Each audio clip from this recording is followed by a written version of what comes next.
நான் உம்மிடத்தில் விண்ணப்பம் பண்ணுவேன். என் ராஜாவே, என் தேவனே, என் வேண்டுதலின் சத்தத்தை கேட்டருளும். சங்கீதம் 5:2. Hear unto the voice of my cry, my King and my God, for unto thee will I pray. Psalms 5:2. ஆண்டவரும் இரட்சகருமாகிய இயேசு கிறிஸ்துவின் நாமத்தினாலே இந்த காலை வேளையில் God Goes மினிஸ்ட்ரீஸின் யூடியூப் சேனல் வாயிலாக உங்களை சந்திப்பதில் பெரும் மகிழ்ச்சி அடைகிறேன். இந்த 9வது மாதத்திலே தேவ செய்தியை கேட்கிற ஒவ்வொரு தேவ பிள்ளையையும் கர்த்தர் மேன்மேலும் ஆசீர்வதிப்பாராக. அவருடைய கண்கள் நம்மேல் நோக்கமாயிருக்கிறது. அவர் நம்மோடு பண்ணின சகல வாக்குத்தத்தங்களையும் உடன்படிக்கைகளையும் நிறைவேற்ற உண்மையுள்ளவராயிருக்கிறார். அதை அப்படியே விசுவாசிப்போம். இந்த மாதத்திலே தேவனாகிய கர்த்தர் தம்முடைய வார்த்தையை நமக்கு நிறைவேற்றி அவருடைய மகிமையை நம்மேல் காண பண்ணுவார். இதை கேட்கிற ஒவ்வொருவரும் எதிர்பார்ப்புடன் அவருடைய வார்த்தைகளுக்கு கீழ்ப்படிந்து காத்திருப்போம். தேவனாகிய கர்த்தர் தாமே இந்த மாதத்திலும் அவருடைய வார்த்தையை அனுப்பி நம் மத்தியில் பெரிய காரியங்களை செய்வாராக. ஆமென்.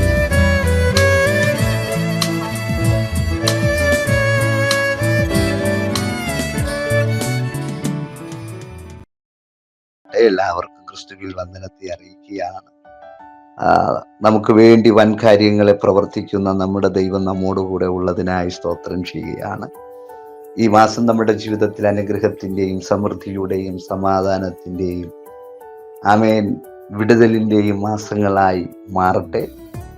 ദൈവഭക്തന്മാരായ നമ്മുടെ ജീവിതത്തിൽ പ്രത്യാശയ്ക്ക് ഭംഗം വരാത്ത നിലവാരത്തിൽ ജീവിതം മുന്നോട്ട് പോകുവാൻ ദൈവത്തിൻ്റെ കൃപയും അനുഗ്രഹവും സമാധാനവും നമ്മളിൽ ഉണ്ടാകട്ടെ. സ്തോത്രം.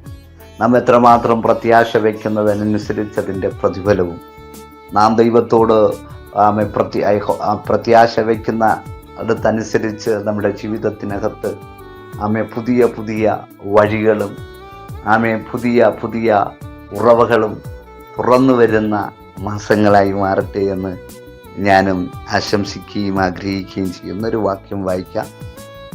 സംഖ്യാപുസ്തകം 11-ാം അധ്യായം 1-ാം വാക്യം. സംഖ്യാപുസ്തകം 11-ാം അധ്യായം അതിൻ്റെ 1-ാം വാക്യം.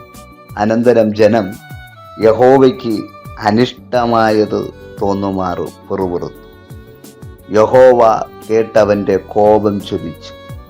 യഹോവയുടെ തീ അവരുടെ ഇടയിൽ കത്തി. പാളയത്തിൻ്റെ അറ്റങ്ങളിലുള്ളവരെ ദഹിപ്പിച്ചു കളഞ്ഞു. സ്തോത്രം.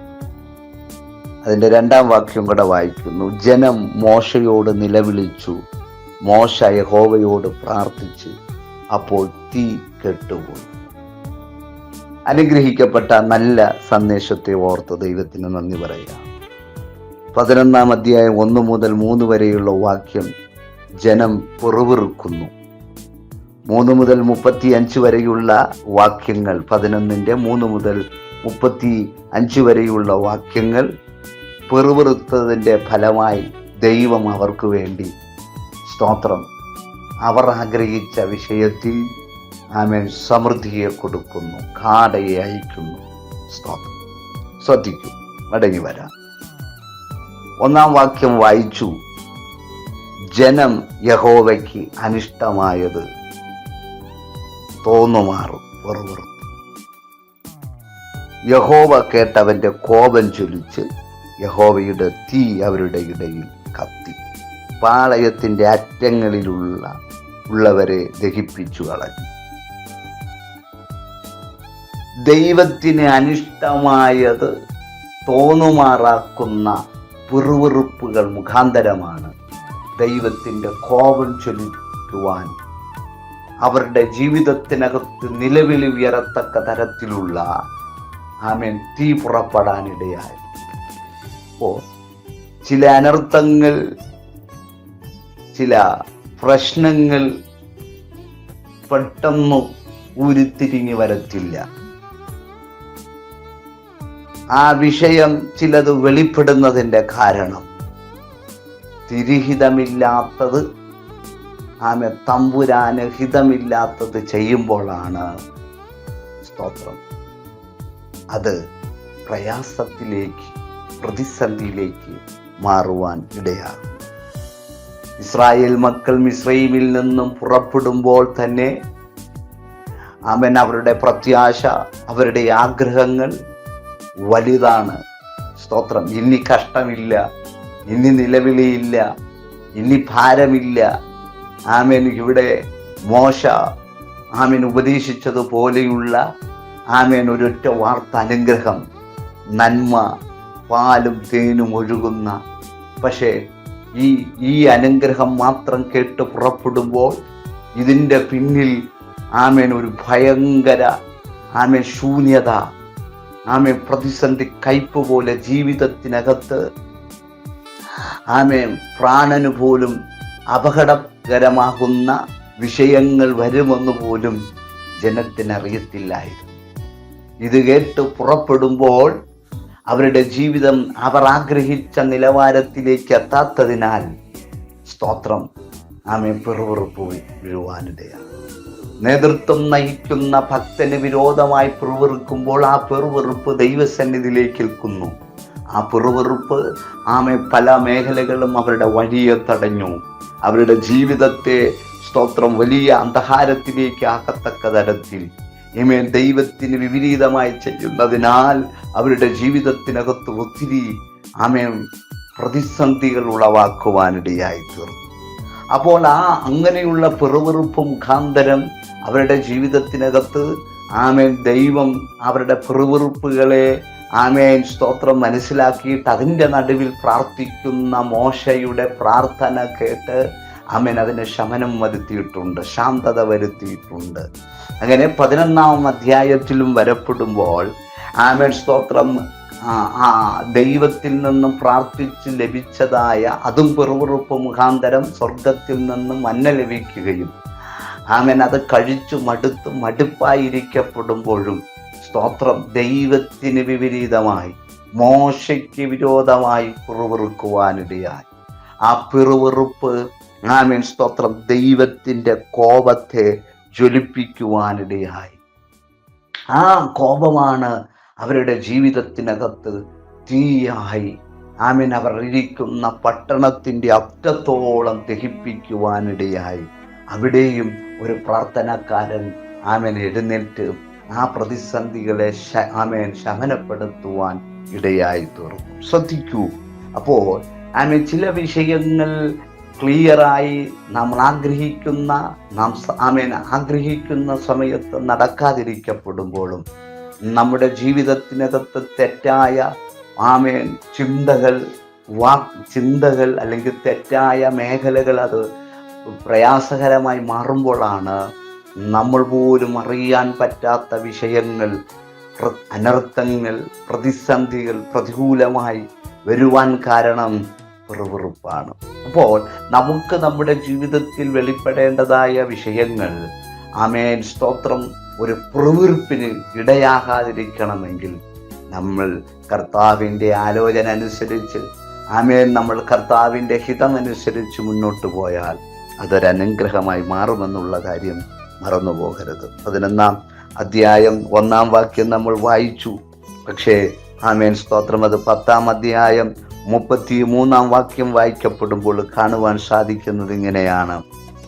അനന്തരം അവർ യഹോവയുടെ പർവ്വതം വിട്ട് 3 ദിവസത്തെ വഴി പോയി. യഹോവയുടെ നിയമപ്പെട്ടകം അവർക്ക് വിശ്രമസ്ഥലത്ത് അന്വേഷിക്കേണ്ടതിന് 3 ദിവസത്തെ വഴി മുമ്പോട്ട് പോയി.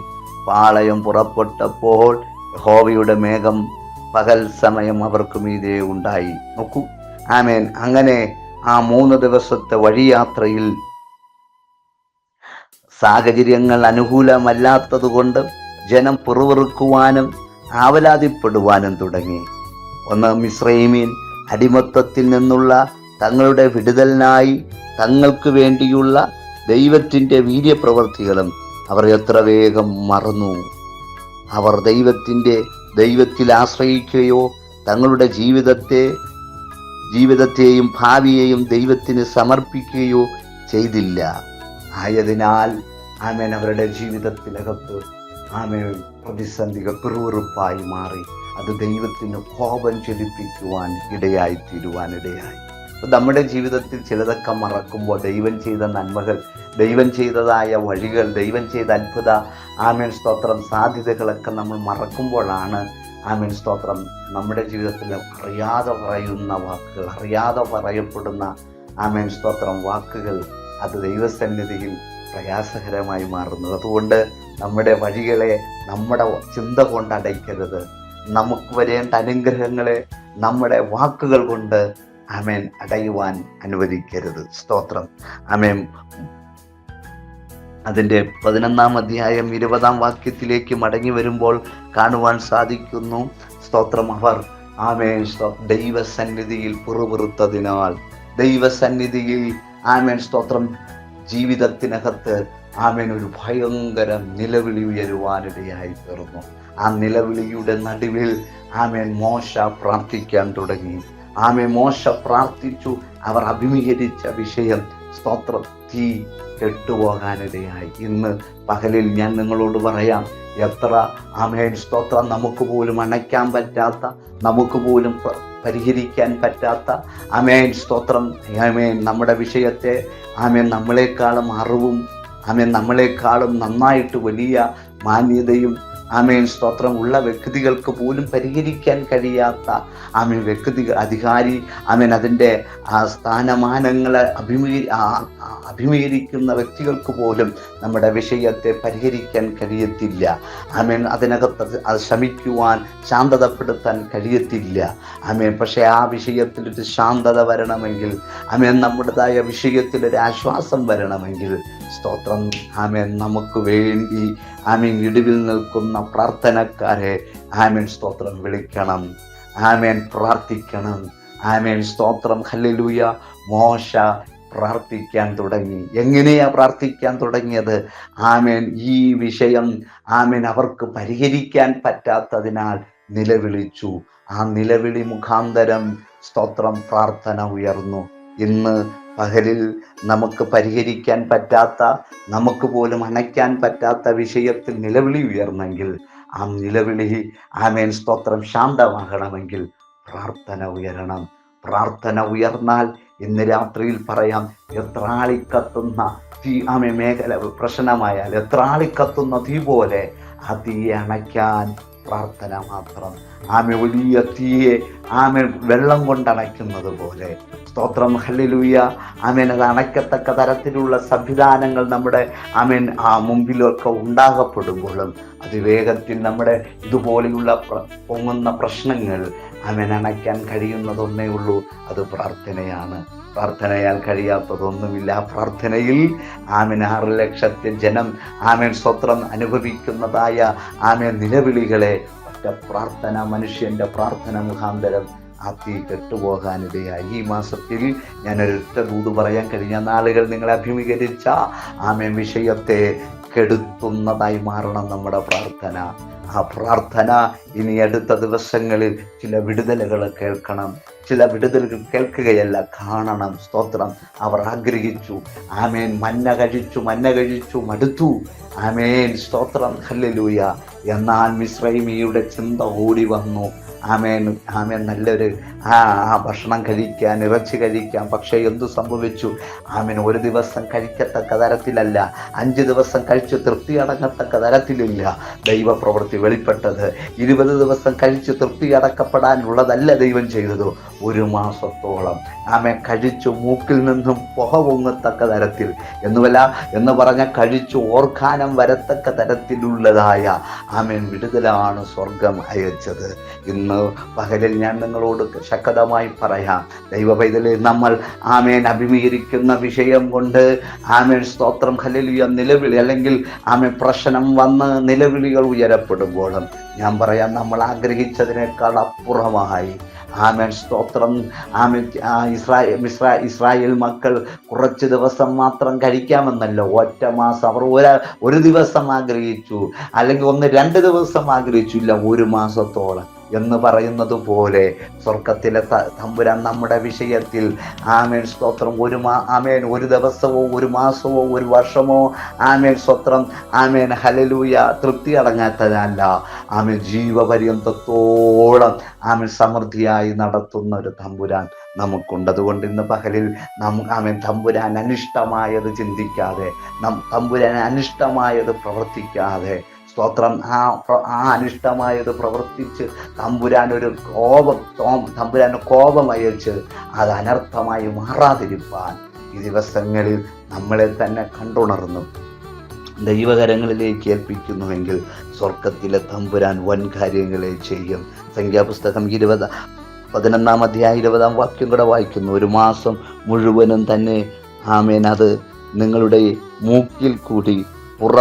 മൂക്കിൽ കൂടി പുറപ്പെട്ട് നിങ്ങൾക്ക് ഓക്കാനം വരുവോളം നിങ്ങൾ തിന്ന് നിങ്ങളുടെ ഇടയിൽ ഉള്ള യഹോവ നിങ്ങൾ നിരസിക്കുകയും ഞങ്ങൾ മിസ്രൈമിൽ നിന്നും എന്തിന് പുറപ്പെട്ടു പോന്നു എന്ന് പറഞ്ഞ് അവൻ്റെ മുമ്പാകെ കരയുകയും ചെയ്തിരുന്നുവല്ലോ. അപ്പോൾ മോശ എന്നോട് കൂടെയുള്ള ഈ ജനത്തിനു വേണ്ടി അത്ഭുതങ്ങൾ ചെയ്തതുപോലെ ഇന്ന് പകൽ മനസ്സിലാക്കുക. ആമേൻ സ്തോത്രം. അവിടെ കാണുവാൻ സാധിച്ചത് ഇങ്ങനെയാണ്. അവരുടെ വിഷയത്തിൽ ദൈവം വിടുതൽ കൽപ്പിച്ചു. ഈ ദിവസങ്ങളിൽ ആമേൻ നമ്മൾ കരയുന്ന, നമ്മൾ ആഗ്രഹിക്കുന്ന വിഷയങ്ങൾ സ്തോത്രം പെറുവിറുപ്പിനിടം കൊടുക്കാതെ, അനർത്ഥത്തിനിടം കൊടുക്കാതെ, ദൈവത്തിൻ്റെ തീക്ക് പ്രയാസത്തിനിടം കൊടുക്കാതെ ദൈവത്തിൻ്റെ മറുപടിക്ക് വേണ്ടി അത് പ്രാർത്ഥന നീട്ടുക. ആമേൻ സ്തോത്രം. താമസിക്കും തോറും വിടുതൽ താമസിക്കും തോറും നമ്മുടെ വിഷയം വലുതാണ്, നല്ലതാണ്. അതുകൊണ്ട് ഇന്ന് പകലിൽ ആമേൻ ഒരു കാര്യം പറയാം.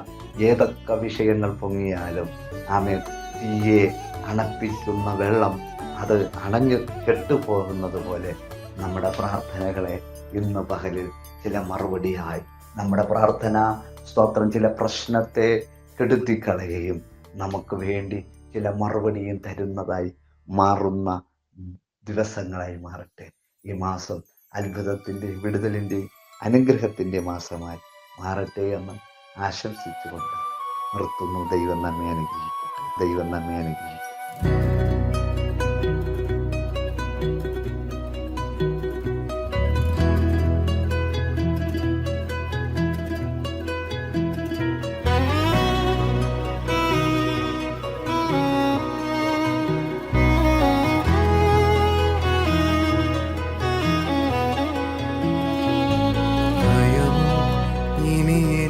സ്ഥാനമില്ല, എൻ ഭാവിയെല്ലാം താതൻ കരങ്ങളിലാണ്.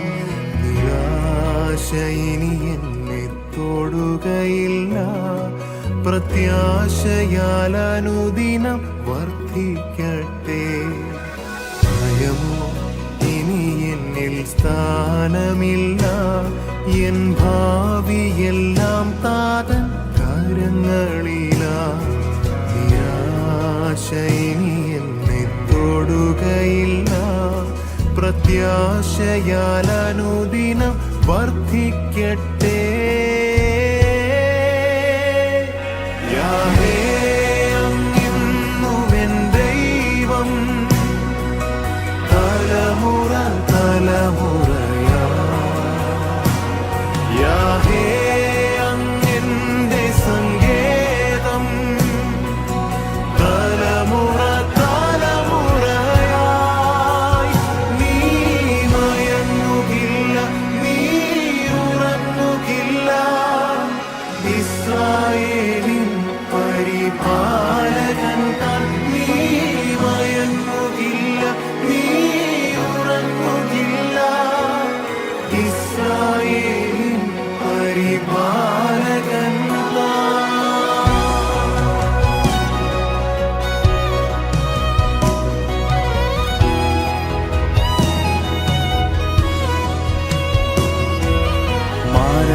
ഭയം എല്ലാം മാറിടട്ടെ, ശത്രുഭീതിയെല്ലാം നീങ്ങിടട്ടെ. മരണഭയം എല്ലാം മാറിടട്ടെ, ശത്രുഭീതിയെല്ലാം നീങ്ങിടട്ടെ.